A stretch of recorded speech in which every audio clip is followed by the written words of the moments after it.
Eco Money on Money FM 89.3. It's been touted as a game changer in the race to net zero.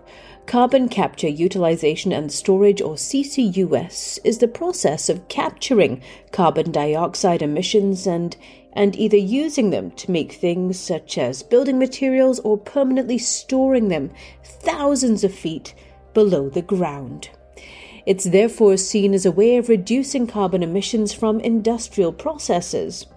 Now, the sector is relatively young in comparison to renewable energies such as solar, but at the recent Asia Clean Energy Summit, organized by the Sustainable Energy Association of Singapore, industry players noted that CCUS is becoming increasingly important as countries try to reduce their carbon footprint and meet their climate change targets. In Asia, CCUS has huge potential due to the region's abundance of cheap coal and expanding industrial sector.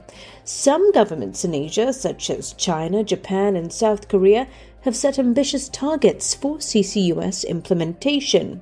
But is it enough? Well, Prabhat Agrawal, who is a senior advisor at GaffneyCline, says clients have had enough talk and want to know how to put CCUS into action. We work with the governments on carbon policy, regulations, strategize how to enter this new business sector, work with oil and gas companies on resource estimation, carbon resource assessment, policies, and again, various aspects of doing this business. Work with banks for various financing due diligence and assessments. Work with the law firms for expert witness or things like that. So yeah, we have expertise. Primarily, we draw our expertise from storage assessment. We have very strong focus on understanding the storage, carbon storage and reservoir. So from there, we work through upwards to the policies and regulations with the bank, with the governments, NSCs, whatnot. Work through the whole carbon value chain, capture, aggregation of emissions from different capture plants to the transport and the storage. So right now, the biggest theme that we are seeing is more and more clients are interested in the how-to aspect of the. So we've gone out the day whether we need to do it. Now focus has shift to how to do it. So how to structure these different businesses, how to really come up with the optimal funding solution, optimal subsidy structures. So these are the key challenges as we are seeing working with our clients right now. What about hard-to-abate sectors? What are they doing? Well, Fadhl Ahmed, who is the acting manager strategic partnerships at Emirates Steel Arkan, says that carbon capture is essential and one of the solutions when it comes to decarbonization. Now, when we talk about CCUS, we are actually the first company in the world right now to have a carbon capture system within our company or within our premises in the steel industry.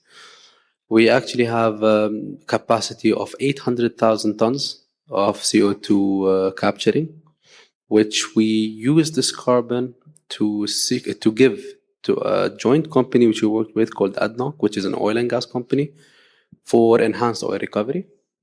Right now, we are the only in the Middle East, and unfortunately, Kennedy, it's not an direct air capture; it's actually through combustion.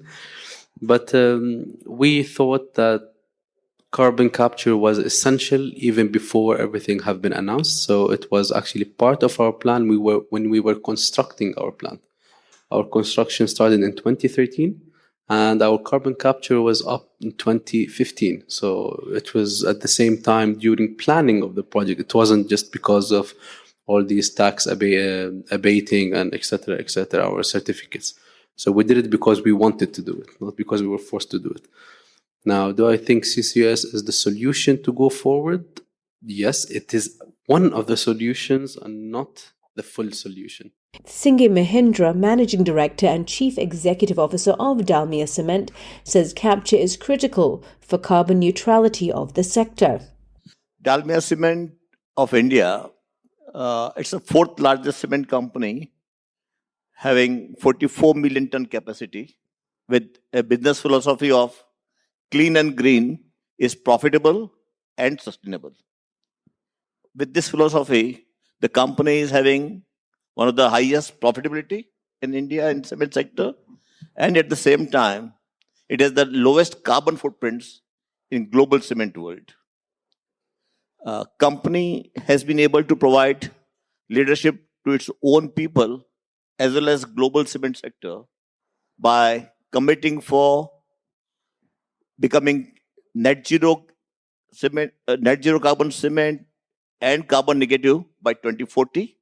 And this commitment was given in 2018 when very few companies or countries were thinking about net zero. And good part is that whatever commitment we had made in 2018, we have been able to surpass those commitments, and our carbon footprints, even as of March 23, are also the lowest in global cement world. And these all numbers are verified and reported one. In the whole roadmap for carbon negative, one of the major factor was to capture carbon dioxide and utilize it. Basically, the process of cement sector is that until and unless you are able to capture carbon dioxide which comes out of its process, you can't 100% decarbonize it. And each and every country in the world is having one way or other cement company. Each and every country is having thermal power sectors also. So now to decarbonize and to make the whole world net zero, I think the need is to have CO2 capture, like what his company did in the very beginning, and then what to do about carbon capture after capturing carbon. Do we have to store it? Do we have to use it? So our company's philosophy is how we can make carbon dioxide usable. Presently, whole world doesn't like carbon dioxide.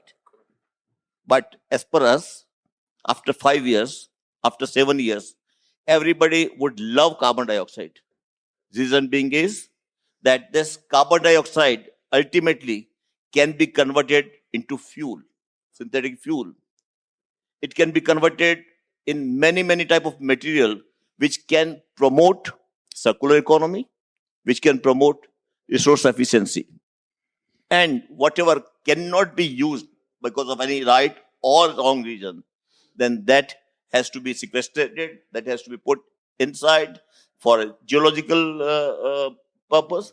But then point is that whether every country will have those possibilities of storing carbon dioxide which is captured.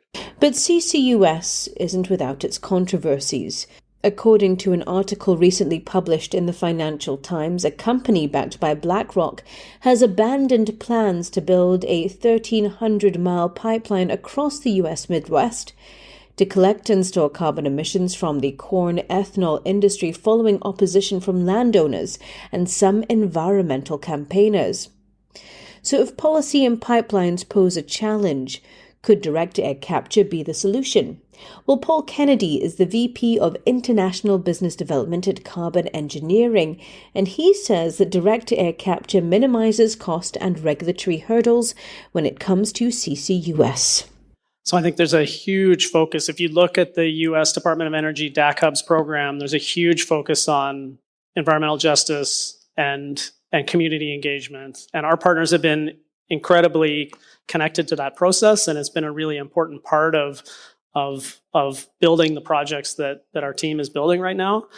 You mentioned the pipeline challenge. One of the advantages of direct air capture is typically it's least expensive to put the plants right where the sequestration is. So you avoid that whole pipeline challenge, both from a cost perspective and from a regulatory perspective.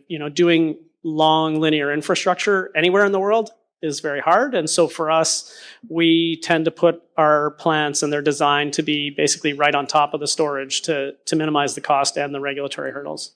What are the opportunities for DAC here in Asia, and what's the current state of play? So I think the opportunity is massive. I think the challenge that we all see is that it really is a regional play. So there are places, we've heard about different carbon pricing regimes and the different economic circumstances in the countries around ASEAN, but we have countries that have higher emissions, higher capital flows, and far fewer decarbonization options, right? From the perspective of land scarcity, from the perspective of renewable energy scarcity. So being able to connect those markets effectively and efficiently through policy and through relationships, and it's something that ASEAN has done for decades, right? There's such a tremendous vision of collaboration here. So I think it's taking that forward and introducing the carbon removal piece to it and the CCUS piece to it more broadly. And we see that already, right? You can see the projects between Japan and Malaysia. You can see all sorts of things in play right now. Overall, though, according to a McKinsey report, global CCUS uptake needs to expand 120 times from current levels by 2050, rising to at least 4.2 gigatons per annum of CO2 captured for countries to achieve their net zero commitments. What do you think? What role does CCUS play on the road to net zero? Drop us a text and let us know. 88550893. Before I let you go, a special thank you to Asia Clean Energy Summit organised by the Sustainable Energy Association of Singapore for allowing us to record these comments. Signing out for now, I'm Rachel Kelly and you've been listening to Eco Money on Money FM 89.3.